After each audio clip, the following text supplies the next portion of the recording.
Hello again viewer, welcome once again to Planet Film. As you can see, we're in the darkroom. I managed to get a couple of rolls dev'd yesterday. The 35mm out of the two Minox cameras that I had with us, the GT, and I forgot I actually had the PL in the bag, so I just used up the film that was left in both of those cameras. That's all I'm going to concentrate on today, is just seeing if I can get a couple of prints off those negatives. I think first of all I'll just do a couple of tests on RC paper just to see what we've got. I might move on to lith. I actually did have lith in mind when I was up there. These negs are still uncut. I need to get them into sleeves, get them safe. We'll do that now, then we'll choose a couple of negs. We've got our negs in the neg sleeves, nice clear translucent sleeves, so we can see what we've got. We've got two rows here, as I mentioned. That's the last half dozen of the Minox GT here. They were the ones that we first shot up at Killip Cross, and we've actually got about 18 in total, I think, further down the road at that copse of trees I mentioned in the previous video. They do look a little bit on the dark side, some of these negatives, but you've got to bear in mind we're shooting sky, which is going to record dark. We're shooting snow on the ground, which is going to record dark. So obviously dark tones on the neg, light tones on the print. Nice negs with a bit of meat on. Okay, before we can actually get a neg in here, we need the appropriate carrier. At the moment we've got 6x8 in. We also need to change the light mixing box on the top here. That again, that's a 6x9 box. Actually I use that as a standard box for both those formats, 6x9 and 6x8. We'll be replacing that with the 35mm diffuser. Just concentrates the light more, obviously down onto the smaller negative. So basically all that does is maintain consistent exposure between negative formats on the laberator enlarger here. So we'll flip those over, nice and easy. Something worth pointing out here, the negative carriers on the laberator, they're of an exceptionally high quality. The carrier itself, it's all roller bearing mounted. That'll last 10 lifetimes, to be honest. It's a fabulous piece of engineering. The good point, the thing I really like about these, particularly when you're using 35mm strips, I'm not so bothered about 120 roll. I generally cut them into singles, but usually I leave the 35mm in 6s, and there's some lovely retractable guides on here that you can just slide your neg up to. Sits nicely in good alignment on the carrier. Dead easy. Lovely bit of kit. So here we are on the light box again. We've got our trusty little magnifying loupe. As I mentioned before, this is one of the reasons I like to use these clear sleeves. You can actually use your loupe, certainly initially you can use your loupe straight through the sleeve to choose your negs. It is a little bit diffused, but for initial selection it's nice and easy to use. I've got my eye on one already. One of the ones that was actually I mentioned in the video before, when we actually had the video camera mounted on top of the little Minox during that blizzard, or in between that blizzard really, when I was trying to grab a few shots. Yeah, I think that's the one we'll go for.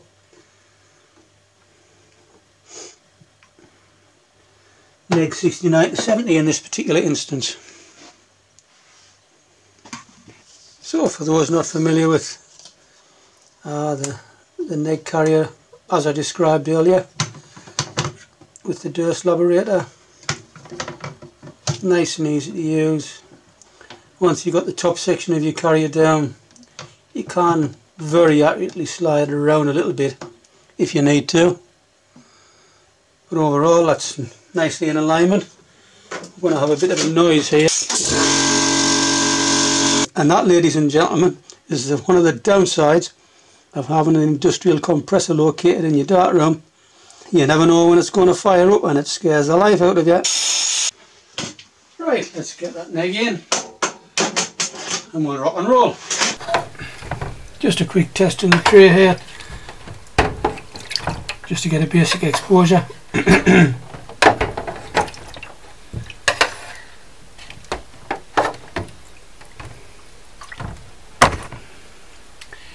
Hopefully you can see this on the cam while it's in the tray, in the dev. You've got 5, 10, 15, 20 seconds exposure.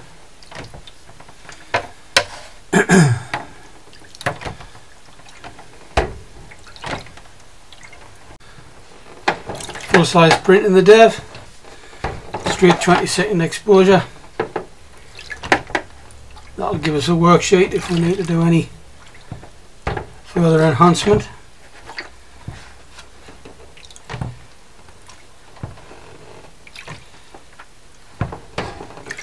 Coming up pretty quick. Obviously a contrasty scene. Snow on the ground, dry stone wall, posts.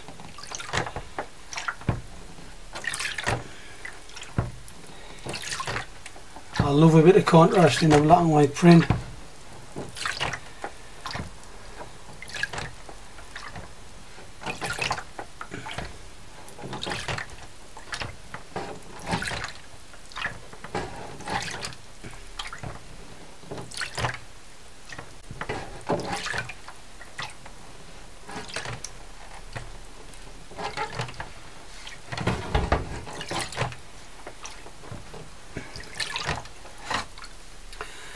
The sky was completely whited out. You would probably see that in the video, the previous video. So all you can really hope for is a tone of grey, which you can see that here. We've got, this is a sky area, skyline here, and we've got grey tone against the base white of the paper, which was under the borders of the easel. That's looking pretty good for straight off. Let's get it stopped and fixed and have a good look.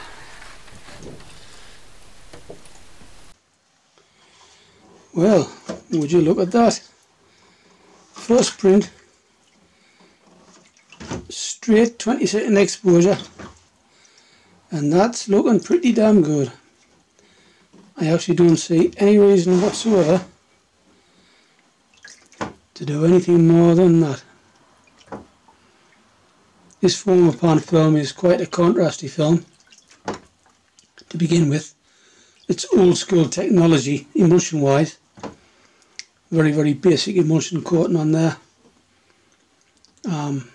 Deved in Rodinol, by the way, so Rodinol adds its own ambience, shall we say, to the negative. You sort of guaranteed grain on analog film. Essentially it can almost identify it.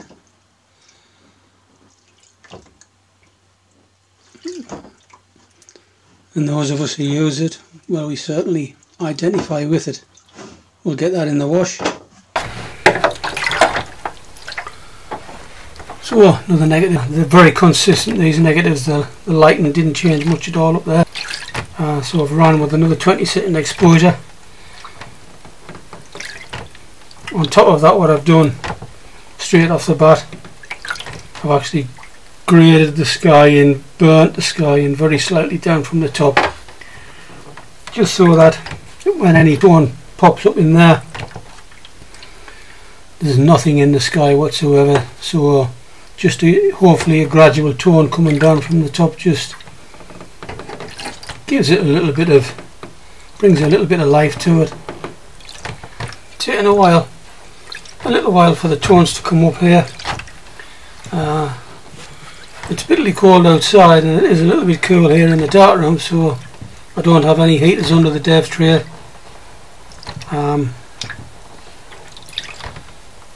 So it's just slowing the dev down a bit, but same as before.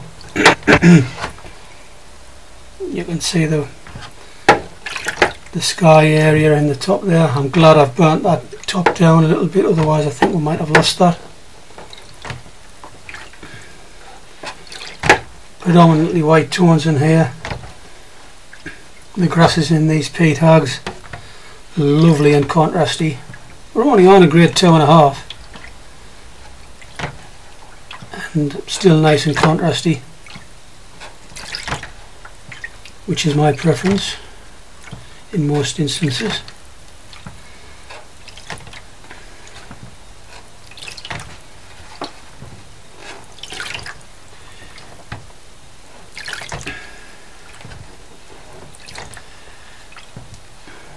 Looking for the tones coming up in here. They seem to be there, so stop and fix and have a look.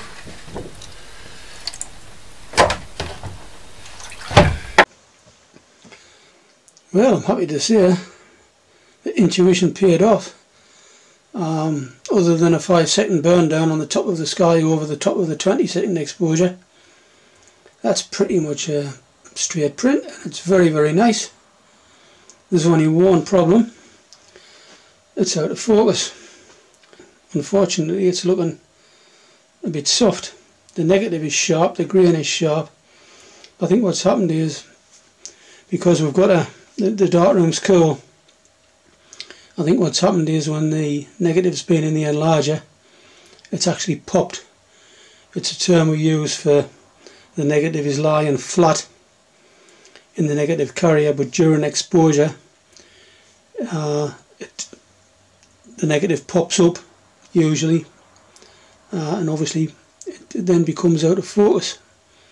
So I think we'll run another print through there at exactly those self-same settings, and hopefully that's all that's been.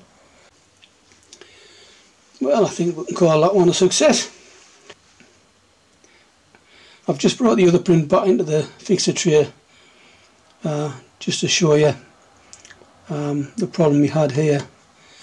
You can hopefully see on the camera how soft the grasses are here.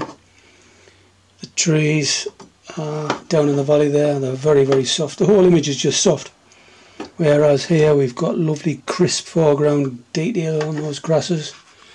The trees are evidently sharper, and I think we've benefited also from just burning further down into this horizon area here. So muchly a bit of a relief actually, especially when you're using cameras like the little Minox, where you're using zone focusing. There's no viewfinder confirmation that you're in focus, it's purely a zone system for focusing. And there's always the odd time that you can forget when you're using a grain magnifier on the enlarger. You won't actually see if the image is slightly soft, because those grain magnifiers, they just focus on the grain of the emulsion, and that will always be sharp. The image itself can be mildly soft, very soft, or completely out of focus. So it's nice. It's nice to see it's just been a little technical error, an egg pop in the enlarger. It happens now and again, but it's all good. So here we are in the wash sink. Two nice prints off that little joint up the Killip Cross. I'm very happy with both of those. I did mention earlier that I had a lith print in mind for these negatives, and something's just telling me both of these are going to work well with lith, so I think we'll have another session maybe tomorrow. We'll get the lith dev out. Yes, it'll be nice to see a comparison between a straight black and white print and hopefully somewhat colourful lith.